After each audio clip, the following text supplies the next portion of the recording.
Hi everyone, my name is Vinayak and you are watching me on my channel Tarot Stock. So in today's video, let's talk about this beautiful, amazing, red, sparkling, bright deck of tarot cards, the Sacred Indian Tarot by the author Kiren Rai. So it is said to be India's first hand-painted deck of tarot cards, which comprises of the major arcana. So it has 22 cards and a guidebook included with a full colored guidebook. And let's see what is my impression of using these cards for about 6 months now, and what is my impression and how do I like these cards and what are my views on these deck and what are the qualities and pros and cons of this deck. So let's have a look at it.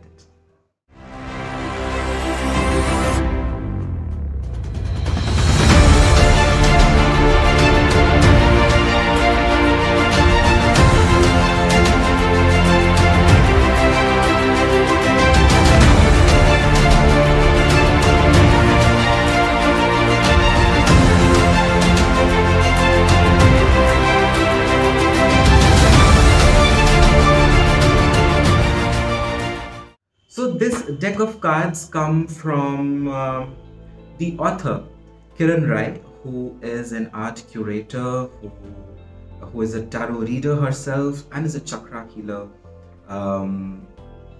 also.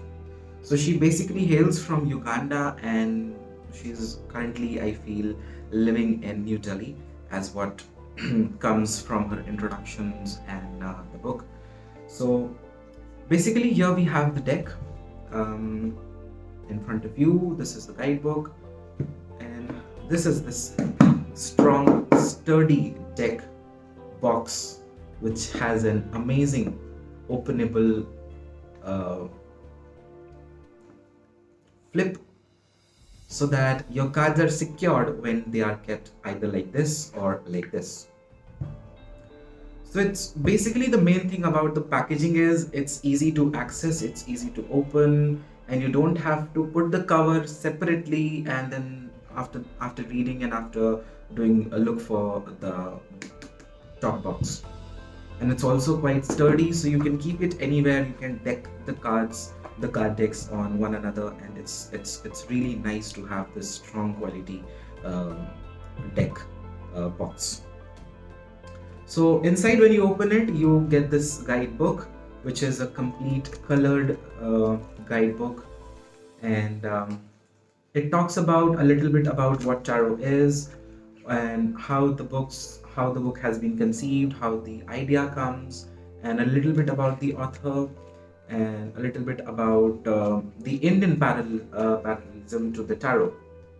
So how the tarot relates to the Indian mythology, to the Indian philosophies, and what are the things, something about the Ganjifa card and other things as well. What are the archetypes used? What is the Wheel of Fortune when everything. So there is a lot of information given before the actual interpretations start. Okay, so let's talk about this later. And here you get the set of 22 cards. So let's first look at the quality. Like, whenever it comes to the readers who are used to shuffling them quite fast, then the cards should actually be really very sturdy, really very strong, and they shouldn't be flimsy. So that's the best thing, that this card, these cards are very strong. They are quite sturdy, quite thick, and not like the ones, some of the cards which are not so good and thin as well. So basically they are easy to shuffle, I guess. If your hands are big, you can actually do that, or you can either do it this way. So both the ways, the cards are quite good to shuffle as well. Now at the back you get the Tree of Life, the background or the back cover of the cards on the back side, and here you have the main figures, the main cards. So Basically, each card, let's look at the first one, the Fool. So yes, the Fool, and each card and each tarot card holds some Indian Hindi name or Sanskrit name, which is like the Fool is said to be as a Vidushak, and the author explains this Vidushak as someone who is a performer, a Natagiri, and some common similarities with the Indian philosophies. Likewise, if we take death, then it says Yam being the god of death or the in charge of death. And yes, the cards are numbered on the top. So, and the font size is also good enough. Like the bottom font size and top font size, it's good enough. It's just that if you are really looking forward to use these decks and own one of the sets, then you need to dwell into the guidebook that is given, because these cards actually take influence from the Indian, Hindu, and Buddhist philosophies as well. Like one card, Tara, it draws inspiration from there. So basically, you need to spend some time reading each card. You need to go through the guidebook, what it says. Like if I just flip through the first page, that is the Fool or the Vidushak, then here you have the interpretation when upright and interpretation when reversed, and also a little bit of saga or a tale related to the Vidushak. Now, on the left hand side, when you flip the book, you'll also get a big bright image of the card so that you can relate it, and you don't need to hold the cards every time you are going through the book. So that's a good thing. And here also page quality seems to be really very nice. It's thick, it's like good magazine quality paper, and yeah, a little bit glossy, but yes, a little bit matte as well. So it's a mixture of glossy and a matte print, I guess. And yes, there is a small tale or a small interpretation or as an extended explanation of what Vidushak is given at the bottom of each card on each page. So basically, I really like the qualities of these cards and the interpretations and the philosophies that they have been referred to. Now, so this was all about the cards. Now I'll just quickly run you through a few cards from the deck. So yes, this is the Judgment, which is termed as Jyoti. Then we have, I'd like to show Yam, that are already shown in the beginning. Then we have the Lovers, which is the Purush and Prakriti. That is the basic Hindu and Indian philosophy of man and nature. And it has an archetype of Radha and Krishna. Then you have the Hermit or the Rishi. Then you have Moon or Chandra. So it's like a pearl pendant sort of a thing which has been portrayed here.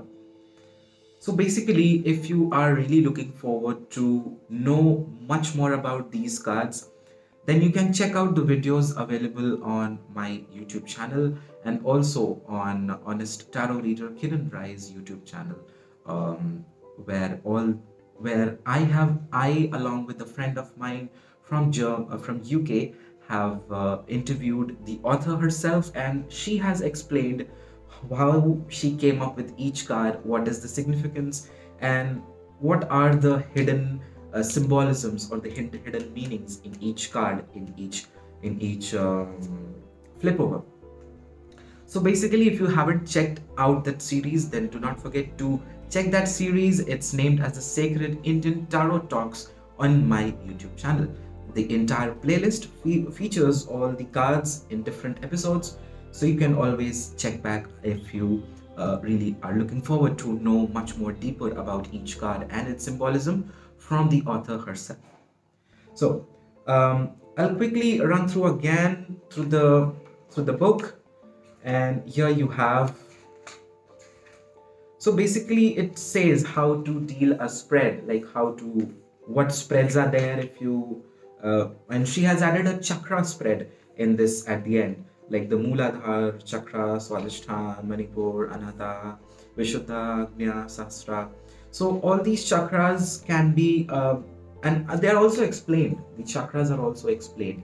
The energy wheels are also explained. And what if, like, you know, what if the card is reversed in a reading? When you're, for example, if you're reading for Mooladhara chakra or the base chakra, then if a card is reversed, then what it could mean with respect to the particular chakra is what has been given in each page of this section of the book. So basically, then we come to the karmic spread, and then there are other few common spreads given, which people already know, but it's really good to have it here. Like, if you ever felt like referring, you can do that. And at the last, here comes, it's sort of a short explanation or a glossary of the entire deck, of the entire set of cards. So what does it mean? How does it go through? What are the things? Like, I just show one of the Vidushak, if it's clear. What does the Vidushak say and what is its meaning in brief is also given with each in this table format, which can be referred when in a hurry. Then there comes a table of correspondence, which is again a glossary with the keywords related to each card. Like the Fool or the Vidushak has a keyword of innocence, unrealized potential, and life journey. Similarly, Sun or Surya has success, optimism, bright look, can also mean material happiness or a successful marriage of a brilliant child. So basically, there are two glossaries given. First glossary has been referring to what it means in general, and then the second glossary refers to what are the keywords that you can refer to. So that's a really good thing. And then we have a little bit about the author herself, and yes, the book ends. So basically, these cards are going to be a real treat for you if you are an enthusiast to know about much more about what Indian philosophies mean. What is the reference of Indian philosophies to the Celtic deck of cards, and what does it mean? So, and it's also a really good card deck to have in your collection. And I have been using this in my readings, and the readings have been really very spot on, and sometimes they give a lot more impression than the usual meanings because of the cards, and if the tales are referred. So basically they carry the same somewhat same significance, somewhat same meanings to the traditional Rider-Waite or the Celtic deck, but there is an additional, what we can say, additional imposition or an additional superimposed meaning with respect to the Indian philosophies. And that's a really good thing. And if you are looking forward to have a good collection of decks, then it can be a must-have in your collection. So I'll quickly flip over and do a small reading.